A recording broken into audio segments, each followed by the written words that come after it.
Go out and help someone is the best we can do. There's someone who needs someone to help. You might too. Well, it looks like it's 12 noon. So I want to welcome everybody here to our Brazos UU Lunchtime Environmental Talks. This is sponsored by the Unitarian Universalist Church of the Brazos Valley. We don't really have a home right now, but we have virtual church every Sunday starting at 10 o'clock with all ages religious education, and then the service from 10:30 to 11:30. And then we follow up with discussions afterwards. So this is sponsored by the Ministry for Social Justice and the Environment. You know, there's a lot of interest in the environment now. We have a lot of problems with the environment. So we're using the Zoom talks to bring different presentations. And all of these talks that we're having will be recorded. And if you look in your chat, you will see that you can see the previous talks that were recorded. And you just go to brazosuu.org. You could look under the Ministry for Social Justice or just go to lunchtime-talks. And that's all there in your chat. So we have a great talk today. It's by Professor Alan Pepper. He's a Texas A&MU professor in ecology and environmental biology. And he gives a talk about global warming and just the basics to, I guess, all the science students, undergraduates there at Texas A&M. But before we start, I want to just remind you, our next talk will be May 13th, again on a Thursday at 12 noon. And it's by Professor Alfredo Garcia from the Industrial and Systems Engineering Department at Texas A&M. And we are really lucky just to have all these professionals and experts give us these talks. And his is on what went wrong with the Texas electric grid. He actually had a very complicated, very technical title. So I said, you know, maybe we can change it to something that people would understand. So that's what we came up with. What happened? He's going to tell us about that. So today we have a talk by Professor Pepper, and it is called Global Weirding. And I guess everybody probably knows what that means, and the expected but not so obvious consequences of climate change. And we still have people in the area who don't believe in climate change. So I think this talk will, for us, people who do believe in it, I think it's going to be very helpful just to really understand the basics. So I'm hoping you can explain it to us so we can go out and tell everybody what global warming is. Well, I'll do my best, Pam. I can't make any promises. But I agree. The more we know about the science, the more convincing we can be, and stand up against some of the arguments that people make in the area of climate denial. So that's the wrong. So I have some slides to share. Are they showing up? Am I able to? Okay, so. Yes, they're showing. Yes. Okay. Everybody's seeing my slides now, right? So this is my front yard, and that's one of my sons. That happened, and we've kind of already forgotten about it. I don't know. We were in my family. We were cut off from power and water for a long period of time. We were boiling water we were melting snow on a propane stove for drinking water. We were without power for a long period of time. When it started to thaw, we broke a whole bunch of pipes, and I'm still repairing the pipes in our house. It's going to be several $1,000s worth of damage to the pipes. This happened. We all of us shared in it. I think 16 million people were without water at this period of time. I was, I consider myself very lucky. I had, training in outdoor survival and things like that, and we had camping equipment and everything. A lot of people were not so lucky. And this was really a significant disaster. So if you do the numbers, and then the numbers are out there now. You know who that guy in the airport was. Most of us suffered. Some people were drinking margaritas sitting on the beach. So this is a big deal. And I know that a lot of my students are still, were really caught off guard by this, and a lot of them had a lot of difficulties, and it's really affecting them for the rest of their semester. So this is what I think we've all run into, is this same message over and over again, is that, obviously global warming is not real. And there's a whole bunch of these cartoons and memes out there. You don't have to go very far to find them. Funny thing happened on the way to the global warming forum. And here's a couple folks, stuck in a snowstorm. We've all seen ones like this. This is, this poor person shows up in a lot of memes. Hot day blames global warming, cold day blames global warming. And we see this all the time. And I think we really need to get good at explaining why it's not global warming, but climate change. We need it so that term is much better and much more encompassing than the term global warming. Because yeah, overall the globe is changing, but it's destabilizing a lot of climate systems. So I started using the term global weirding a long time ago, and other people have started using it subsequent to that. These are the predictions that are made, and these are made based on the Intergovernmental Panel for Climate Change. It's an international body, and they've been making these predictions since 2004.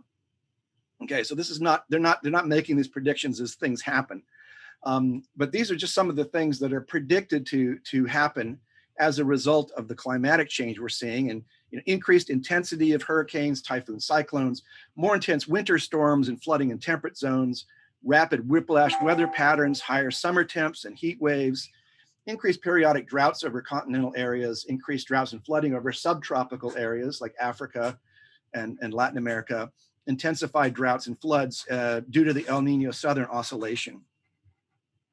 So I'm gonna talk about a few of these things and talk about how a warming climate is leading to all of these sort of weird consequences.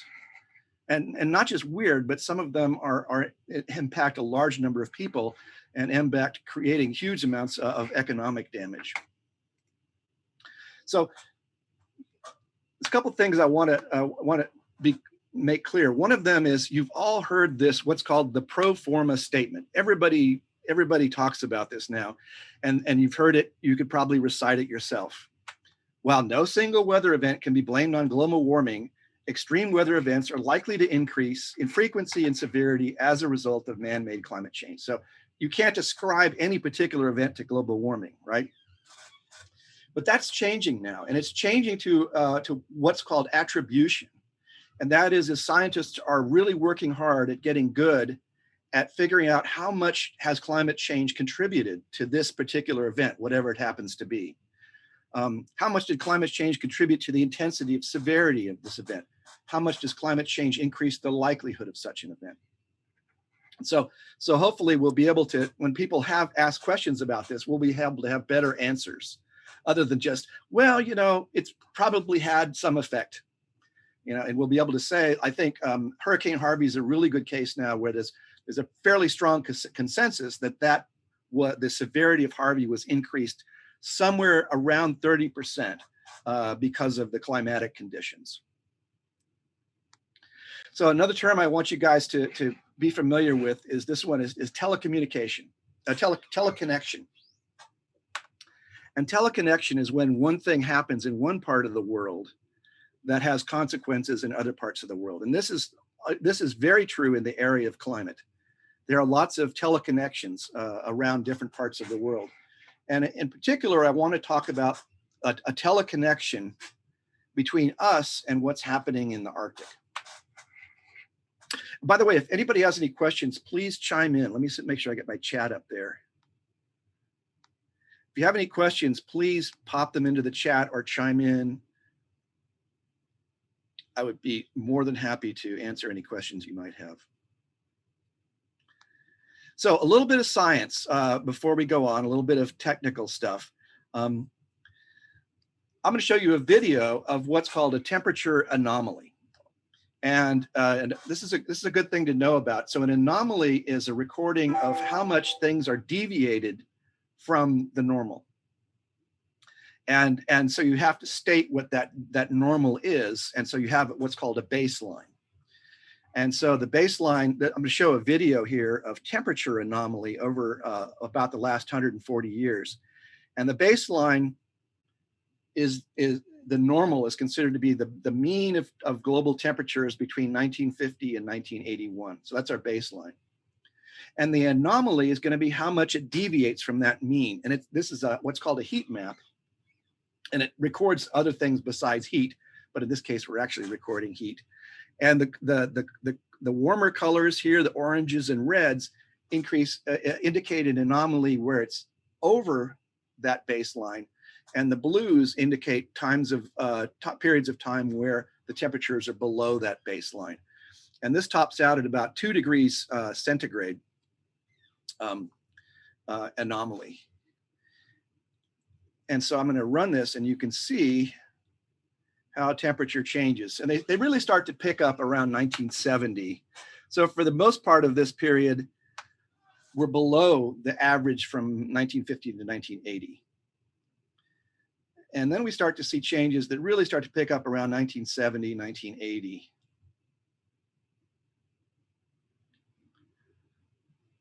Here we're at the 2000, 2010, and it goes up to 2019. So one thing I want to point out is that some parts of the world have changed a lot more than others. So the Arctic regions, particularly the Northern Hemisphere, there's been a huge increase in temperatures, relatively speaking, compared to other parts of the planet. So the biggest changes we've seen are in the Northern Arctic, and also here the Antarctic Peninsula has seen a lot of changes as well. So we can actually look at the relative rate of speed of change in that same period. I'm sure this is the speed of change just in the years 2014 to 2018, just in 4-year period. And we can see that the Arctic is changing much, much faster than the rest of the world is. So this has big consequences. So this is the first thing I really want this take-home message is the Arctic is changing faster than the rest of the Earth, okay? And one of the reasons it's changing is, this is just one of the reasons, but one of the reasons it's changing is in changes in the reflectivity of sunlight. So up here, we've got an ice cap like we normally have in the Arctic for much of the year, and it reflects at least 85% of the sunlight back out into space. It's actually more like 90%. And so a lot of that energy goes back out into space. Open water actually has a very low level of reflectance and absorbs most of that sunlight. So it absorbs 93% of the sunlight, reflects only about 7%. And what that means is that sunlight gets absorbed and it warms the ocean water. And what happens when it warms the ocean water? It melts more ice, right? And so we get this, what's called a positive feedback cycle. The temperatures rise, that melts the ice. And then as the ice disappears, it's replaced by a darker ocean, which absorbs more heat. And that causes the temperatures to rise even more, causing more Arctic ice melting and so forth. And this is one of these, it's a positive feedback cycle. And some people call these tipping points. So these points where once it starts going, it's really hard to stop these sorts of cycles. And that's certainly one of the positive feedback cycles that's occurring that's leading to the Arctic changing in temperature much faster than the rest of the planet. This is just showing you, this is Arctic ice volume. The total, so this is the area and the depth together. And I just want you to look at this is the minimum Arctic ice volume. So it's sort of in the late summer. And if you look at the scale here, it goes from 16,000 square kilometers, or cubic kilometers. And at the end of the scale here, we're down to 4 cubic kilometers. So we've lost 75% of the Arctic ice volume. And you notice the trend here is it's heading towards zero. There was a period of time when we thought it was going to be even faster, but that was extrapolating from 2010 to 2012. but it looks like somewhere around 2025, maybe a little later, we're going to hit a period of time where all of the ice in the Arctic melts at some point of the year. So big changes in the Arctic. And in particular, just to reiterate, that the Earth is warming faster in the Arctic than it is in other places. And this has consequences, and it has consequences for something called the polar jet stream. And the polar jet stream is a series of high altitude winds. They're several kilometers up in the air, up around around 10 kilometers. And they travel from an easterly to westerly direction, and they travel up to 100, 200 miles per hour. So they're very, very strong winds in the upper atmosphere. And these winds are driven by the difference in temperature between the high latitude, colder parts of the Earth, the Arctic, and the warmer parts of the Earth. So that difference in temperature is like an energy machine that drives this jet stream.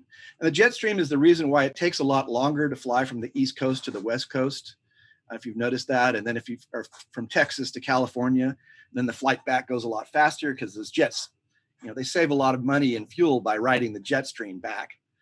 And they can save a lot of time that way. The important thing is that it's driven by this temperature difference between the cold higher altitudes and the warmer lower altitudes. When that temperature difference decreases, the strength of that jet stream decreases. It becomes slower, and then more importantly for us, it takes this very loopy, wandering structure as it becomes weaker. And it becomes weaker as the difference becomes less. So if the Earth is warming all over, but the Arctic is warming faster than every place else, then this difference in temperature is going to start to decrease, right? Everybody follow that? I've heard the analogy to a bull running through a field. A bull is going to run straight through that field, whereas the loopy one, I guess, could be an armadillo. It's weak and it kind of loops around trying to find the best way to get around. When the jet stream is weak, it's much more influenced by factors such as local weather conditions, whether it's over land or over the ocean, the amount of ice, all those sorts of things have much more of an effect, causing these great looping structures in the jet stream. So this is a little video. I apologize for the quality of it, but explains really well how this difference in temperature leads to this production of winds, high altitude winds from the west to the east. The polar front jet occurs over mid-latitudes and strongly influences the weather over the UK and Europe. The polar front jet is a type of thermal wind that arises due to the strong temperature contrast between cold polar air and warm tropical air. To explain this further, imagine two columns of air, one in the cold air to the north of the jet and one in the warm air to the south. The top of each column is bounded by the tropopause. A shorter column of cold air exerts the same surface pressure as a taller column of warm air. This is because in the cold air column, the air is more dense.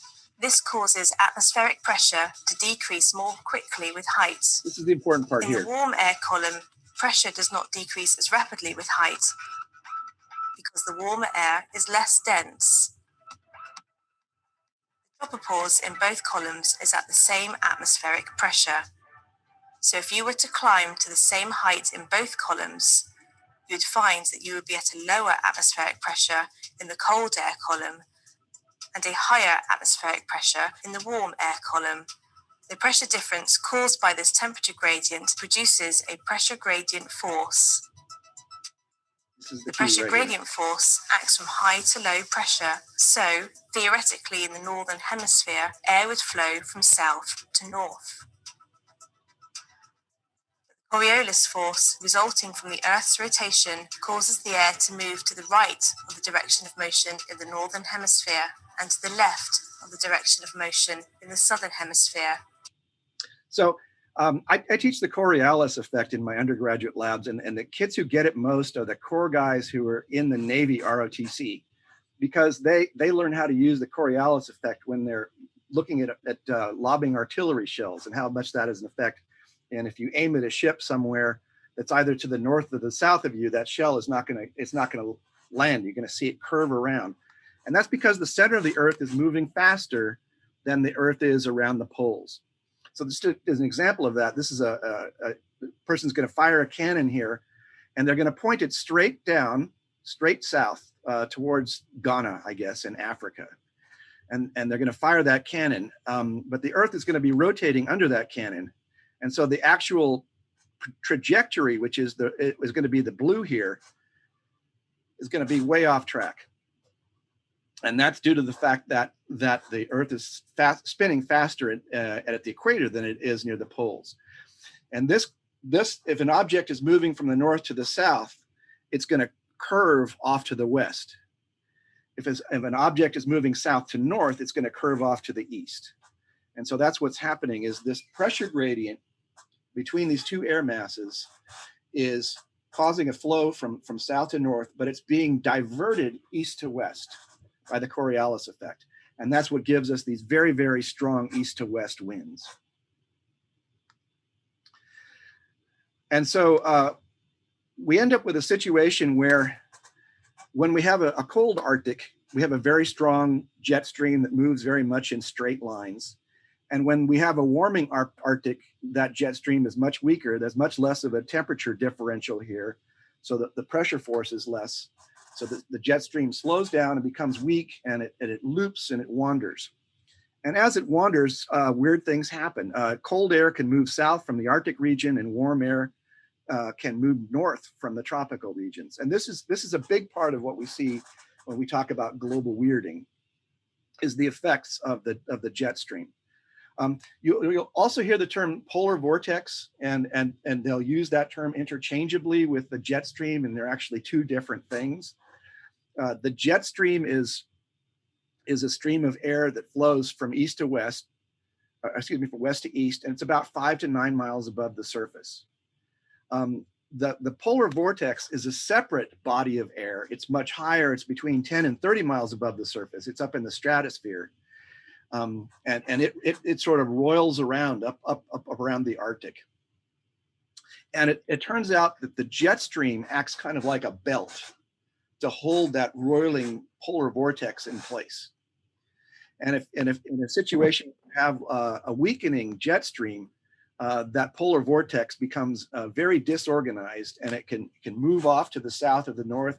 It can even split off into two parts, or split into 3 vortexes or even more, causing very, very strange weather around the planet. Is everybody following so far? Is that, yeah, so yeah, warmer water, yeah, exactly.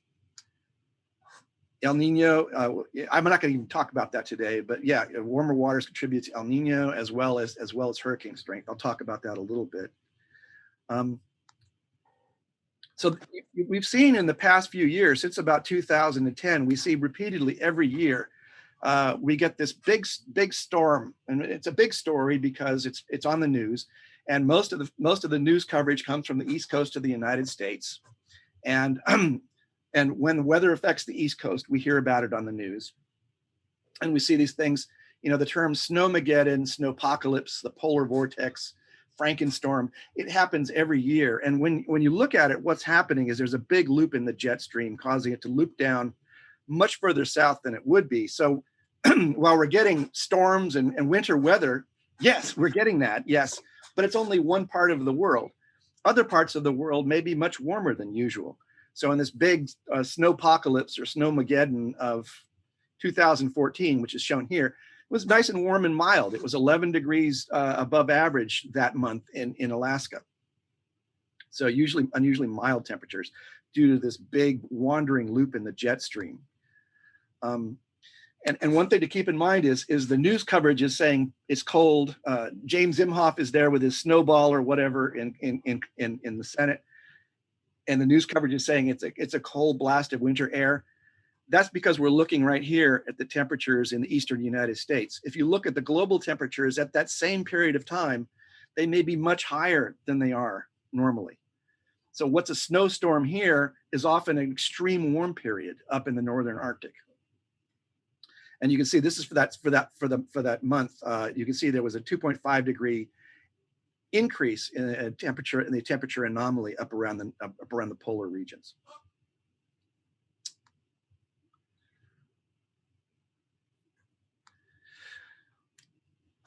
People talk about, pinning any one event on climate change. This, I think, is the poster child for climate change. This is Superstorm Sandy. So this occurred in 2012, end of October, right before the election in 2012. It's a very, very complex storm. It's part hurricane, part early winter storm. So the early winter storm was, there was a loop in the jet stream, which was looping cold air down over the continental US, creating a winter storm front, an early and very strong winter storm front. At the same time, the waters in the Atlantic were exceedingly warm. And we were getting a very late hurricane, a very late, very strong hurricane. Normally, these two aren't supposed to happen at the same time. Winter storms and hurricanes are, usually separated. But here's a situation where the hurricane and the winter storm happen simultaneously, and you get this collision. And so we have this huge amount of damage that occurs with Hurricane Sandy, or Superstorm Sandy, as some people call it. So this is the sort of the diagram of what was used. Is we have this big loop in the jet stream, and Sandy is heading towards the coast at the same time. We have tropical storm coming at the same time as an Arctic winter storm. And then the smoking gun here is this high pressure area that we see very far north here, much farther north than it should be, up around Greenland and Iceland. That high pressure is pushing air away from it. And this is the smoking gun for the effect of the jet stream on Hurricane Sandy, or Superstorm Sandy. On the left shows the tracks of hurricanes. Historically, they almost always loop around and then start to head up the east coast of the United States. And here's Hurricane Sandy. It starts to make that track, but it runs into this high pressure zone up here that's way further north than it should be. And it pushes that hurricane right into land, where it slams into a winter storm. So it kind of has all the hallmarks of a climatic change dependent event.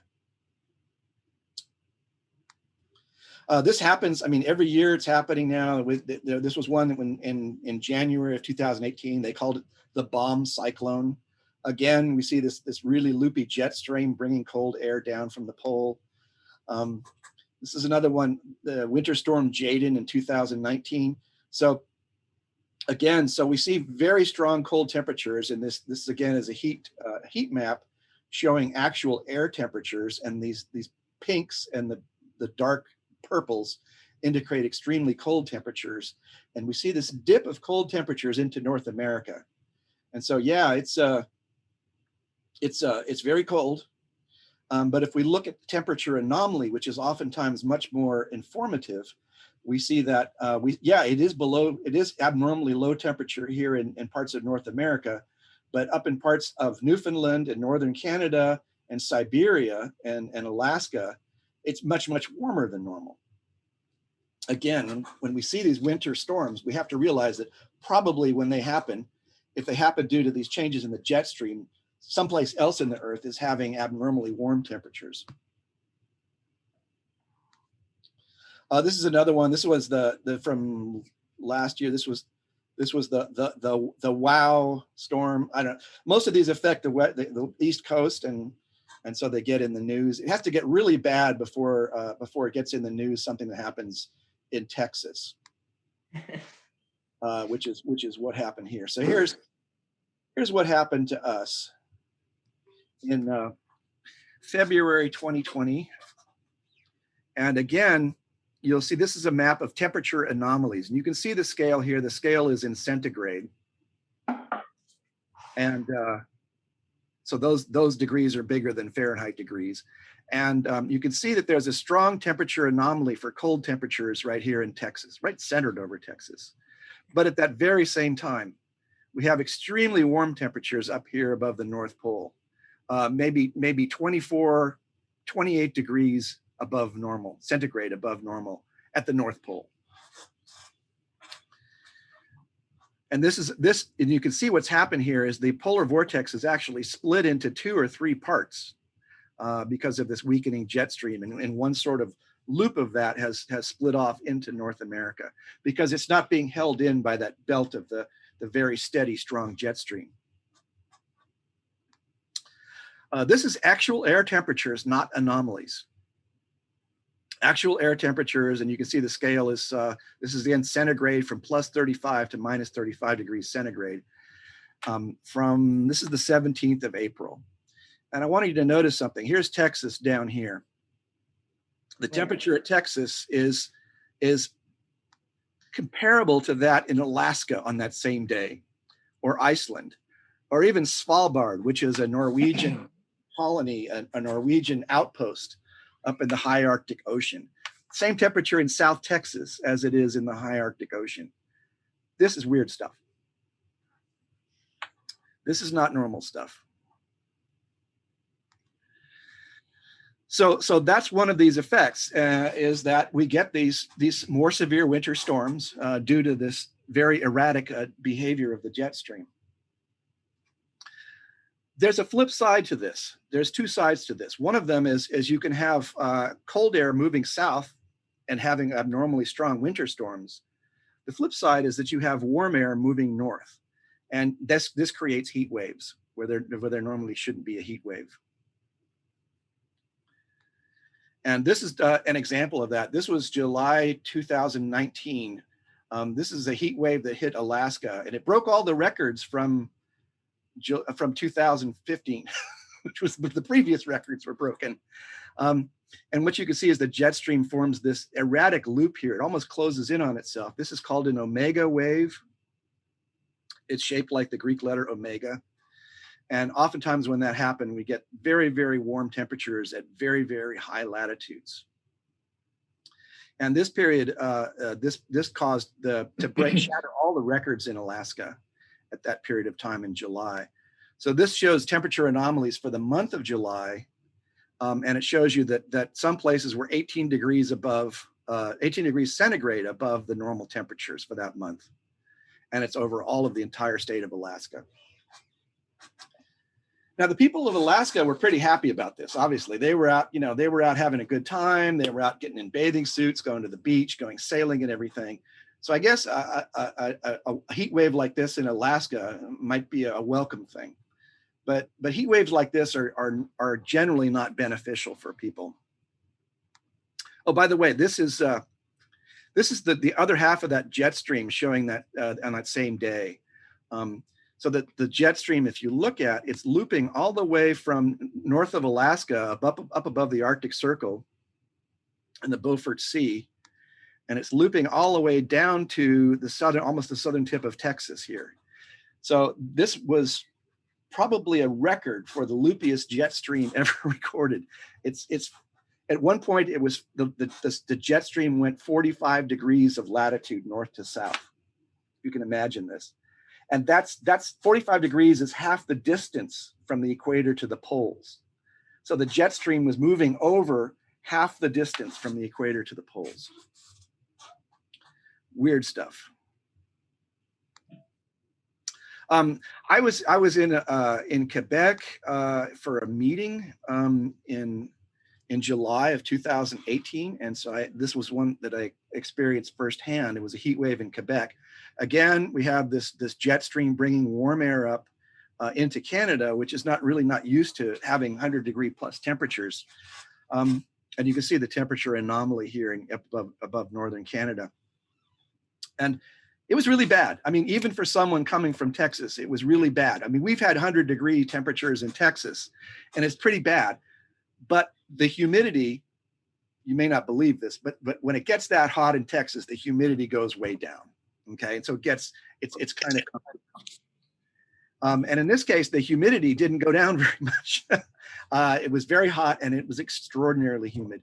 And in Montreal, where I was, most people do not have air conditioning. So people are out in the streets trying to get shade wherever they can.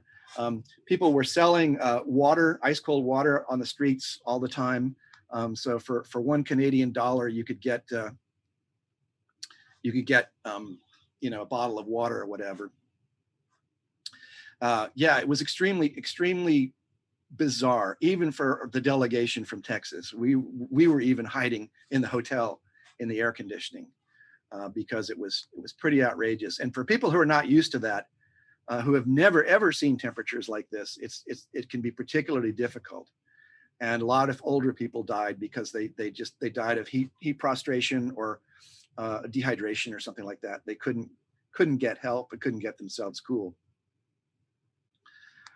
This is another one of those. This is 2019. Europe's had heat waves every year. This is one of the worst of them. This is from 2019.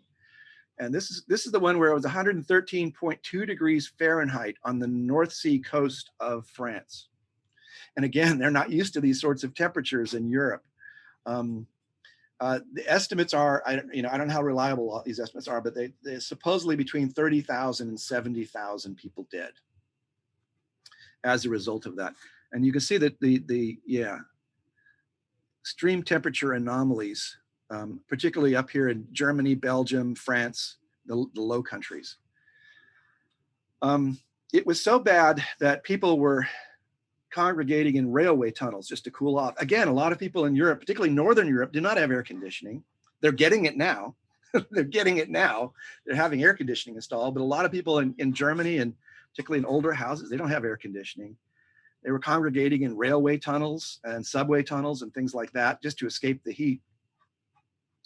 At one point, the tracks on the trains started expanding due to the heat, and they had to stop running the railways. This is heat they'd never seen before. And so they ended up painting white paint on the tracks. And the white paint reflected enough of the sunlight that the tracks could cool down and would start to contract a little bit, and they could run the trains over them. So you see scenes like this one here in the lower right, somebody made a big mistake here, and they installed these cooling showers, and this is at Auschwitz. And so whatever they were doing when they installed these cooling showers in Auschwitz, they were didn't have their thinking cap on. Probably not the best thing to do in a death camp. So this is what it looked like during part of that period. Again, we see this big omega wave or omega block that's bringing hot air from Africa right up into Scotland and even up into the Scandinavian countries. So these could have big consequences on people, these heat waves. And of course, they had enormous consequences on agriculture that it's really even hard to calculate what they would be. There are also other consequences of these continental heat waves. This is from July of 2018. This is northern Siberia. This was a 43 Fahrenheit temperature anomaly up in parts of northern Siberia. So the temperature was 43.1 degrees warmer than normal for that temperature. And just to give you guys some idea how unusual that is, that would be equivalent to 139 Fahrenheit temperature for that same day in College Station. And 139, I mean, that's a rare steak, okay? That's how unusual this is. And people, there are people that live up there. They suffered. They had no clothing. I have colleagues that work up in that part of the Arctic, and they don't have shorts. They don't have short sleeve shirts. So everybody was running around in bathing suits because that was all that they had that was appropriate for that kind of weather. Temperatures, much farther than they're used to seeing above the Arctic Circle. And there are consequences for this. And one of the consequences is that this heat wave created a whole bunch of fires in the Arctic. And so this graph here shows the temperature anomaly. Here it was 104 degrees at the Arctic Circle. And we have all these wildfires, all the yellow and red dots here are wildfires in eastern Siberia. And these wildfires, most of them are burning in the tundra, and they're burning the carbon-rich soils, peat soils in the tundras. It's like people use peat for fuel. Well, they also use peat. Peat will also form a great fuel for wildfires, and these wildfires can burn for months. And so what's happening is we're getting all these wildfires occurring, And that creates a lot of smoke, which goes up into the atmosphere. It also releases a ton of carbon dioxide into the atmosphere. So there are add-on consequences of these warming temperatures, these heat waves. And so what happens, so several things happen. One of them is the permafrost starts to melt. And when the permafrost starts to melt, all that organic material starts to undergo respiration. And it undergoes aerobic respiration, and organisms use oxygen and make carbon dioxide from that. What's probably more serious is you get anaerobic respiration, which occurs deeper in the soils where it's more wet. And that anaerobic respiration produces both carbon dioxide and methane, which is 23 times or so more powerful than carbon dioxide as a global warming gas. And then we have these Arctic fires adding more carbon to the atmosphere. And it's not an insubstantial amount. The carbon from this set of fires was equivalent to the amount released by all of the Nordic countries, by Denmark, Sweden, Norway, and Finland combined. These fires were the equivalent to the entire annual carbon emissions of those countries. It was 204 megatons. It's now been upgraded to 255 megatons of carbon were released by fires in Siberia during this heat wave. And then, of course, there are other add-on effects. I'm not going to go into this too much, but that smoke settles out onto the glacial ice, either onto the ice pack, what's left of it, or onto the glacial ice in Greenland, and it turns that ice from a nice white reflective color to a darker color, which absorbs more heat. And that's causing the ice pack to melt faster and the Greenland ice pack to melt faster as well. So lots of add-on effects to these heat waves. Well, just a little video showing, I'm not going to play that through, but it's showing you what happens as the ice melts. Much of that light gets reflected, and instead it gets absorbed by the water and heats up the water column. One more sort of set of events that I want to talk about. I'm originally from California, and I still have a lot of family out there. I have a lot of friends out there and a lot of colleagues out there, and they suffered tremendously this summer. In addition to the pandemic, they suffered from an incredible set of wildfires that caused some of the worst air quality ever recorded on the planet. And so there was a combination of things going on. One of them was we have this extreme record heat. Okay, so this is a graph of heat, of average temperatures up and down, the average temperatures for each year. And then we hit this, blazing hot year of 2020, which shatters all the previous records in the Western US. On the bottom here, we have what's called the Palmer Drought Index severity, and we see that droughts are becoming more and more frequent in the West. And that particular year, 2020, was the fourth biggest drought on record. So these two things combined, the extreme heat and the extreme drought, combined with one of these masses of air coming in from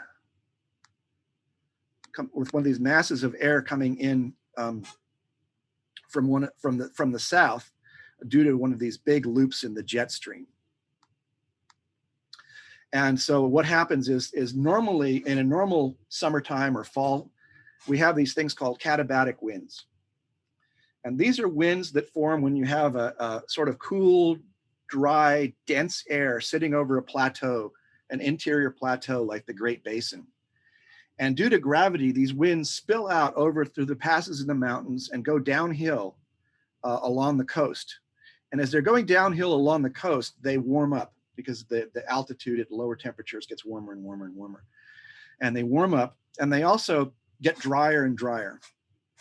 And I'm not going to go into the wonkiness here of explain, but warmer temperatures can hold more water. And so as the air gets warmer, it sucks up more water from its environment. So we start out with dry air, and it gets drier and drier and hotter.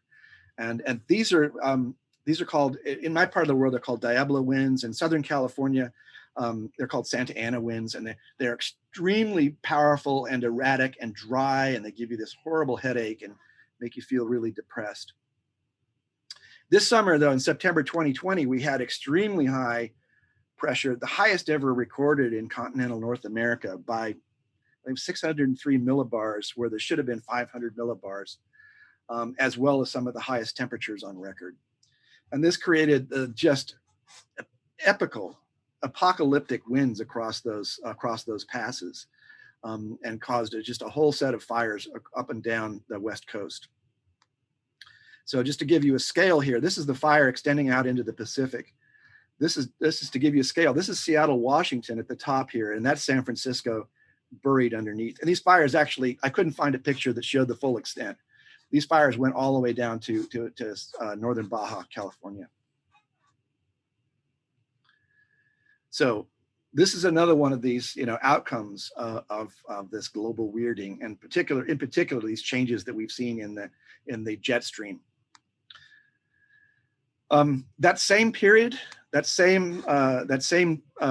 time, there were other things happening in the world that were related to that same bubble of high pressure zone, and one of them was, remember I said one of the outcomes of global weirding is these whiplash weather patterns.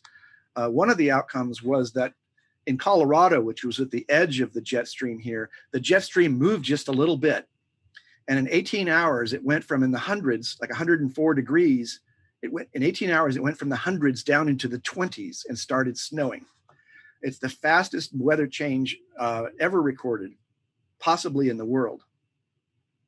And you go from 100-degree temperatures to the first measurable snowfall in Denver in September, in the entire month of September, in 20 years. And this was early September. So really bizarre weather there. At the same time, in the other part of the world, in Japan, that this same loopiness or erraticness in the jet stream caused the worst heat wave that Japan has ever hit. They hit their highest temperatures ever. And there was a period in the Western Pacific, there were 3 typhoons in a 12-day period that hit Korea and Japan and parts of China. This is pretty much unprecedented stuff. And one of these was the super typhoon or mega typhoon Maisak, which is one of the biggest typhoons ever recorded. So all of these strange things happening, and they're all linked together by the particular patterns that we're seeing in the jet stream at this time. So I have one more last story here, and this sort of brings us around to what we're going to be talking about in the next TED Talk, and that is how unprepared we are for these kinds of weather patterns and these kinds of changes. And this is a sort of a warning story, and this is from November of 2018, where there was another one of these high pressure, high temperature domes sitting over the western part of the United States. And we had these extreme catabatic winds occurring. And this is a cautionary tale of what happened in Paradise, California. It's often called the Camp Fire, but it's not like a campfire. It's a place called Camp. And so they call it the Camp Fire. 86 people dead, 20,000 structures destroyed, and $30 billion in damages. And even then, those are estimates.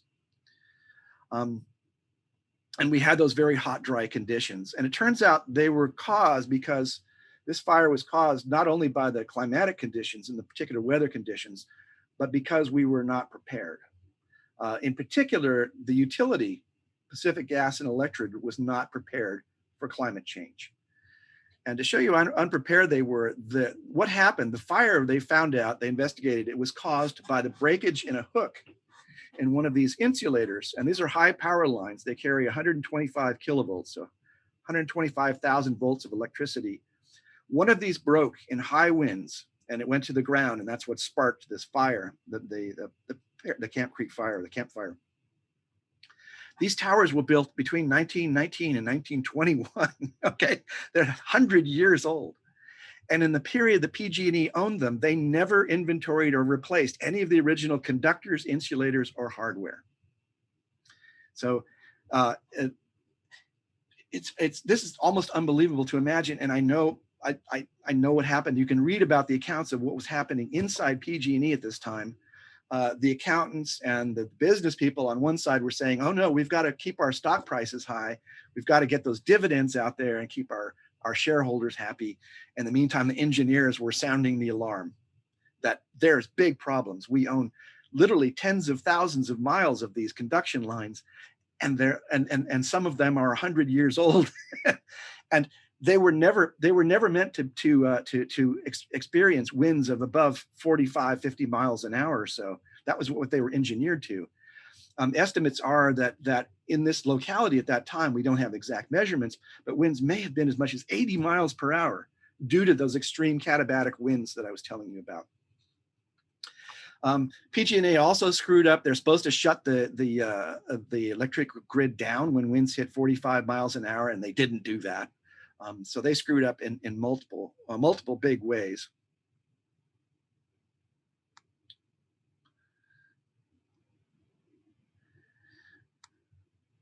And these were the consequences to that. So in January 2019, after all the investigations were done, Pacific Gas and Electric files Chapter 11 bankruptcy. Within a couple of weeks, their stocks lose 90% of their value. And I know people who took a shellacking on that and lost a huge part of their savings, never to come back. So, and then PG&E settled with the fire victims in a $13.5 billion settlement. And then this last one here, I think this would only happen in California. It wouldn't happen in Texas, but in June of 2020, PG&E pleads guilty to 84 counts of involuntary manslaughter. So you've heard about, treating corporations as people, right? Well, okay, we can do that. Let's treat corporations as people. And here they're holding a corporation accountable for the crime of manslaughter. So this is just a cautionary tale that, not only is the climate changing, but we're in a lot of cases not very well prepared for it. And I didn't get a chance to talk about a lot of these other things. I will send out some links of some of my favorite sources of information that are good for the general public. There's some really good ones out there, and I'll send that out, and Pam can send it out to you guys at some later date. And you can find out about all of these other strange things that are happening that I didn't get a chance to talk about. Before I quit, I want to make a plug. I don't want to come off being pessimistic or doomsaying here, but I want to make a plug. And that is, we had some very good news this week. And that is that the Energy Innovation and Carbon Dividend Act was reintroduced into Congress this last week. This is HR 2307. And if you don't know about it, learn about it. And I urge everybody who's out there, I'll float this idea, and you can tell me it's a really bad idea, but I think we should start a letter writing campaign to Jeff Sessions, Pete Sessions, I'm sorry, not just to Pete Sessions, to encourage him to sign on as a co-sponsor of this act. It's a bipartisan act. It has a lot of Republican sponsors. It has a lot of bipartisan support. There's a lot of reasons why Republicans could support and go along with this. And it actually, the analysis says it would make some real strides towards addressing the issue of climate change. I think we should act now before this becomes political, before this becomes a hyper-political issue. And it starts becoming a real cost for politicians to start to support this. And that cost will come as we get closer and closer to the next primary season. So as many people as we can get on as co-sponsors and get commitments for this right now, the better off we'll be. So I don't know the Jeff Sessions that well. Maybe somebody else knows him. Just as to remember, I don't know if any of you guys were involved in Pete and Bill Flores when he did his town hall talks. He gave a survey and he said, which of these issues concerns you most? And it was environment, border security, immigration, the economy, whatever. Climate change was one of them. And he gave that out to everybody who was participating in the town hall. The highest number of responses were on climate change. After that, he gave that survey again over and over. He took the climate change category off of there. So, I mean, I think we could possibly have some influence here. So I'm going to end there and get some feedback from y'all about whether you think that's a reasonable reasonable thing to focus on in the near future.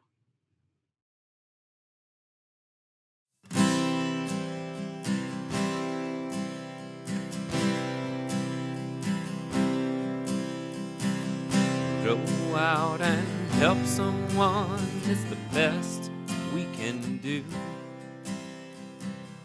There's someone who needs someone to help.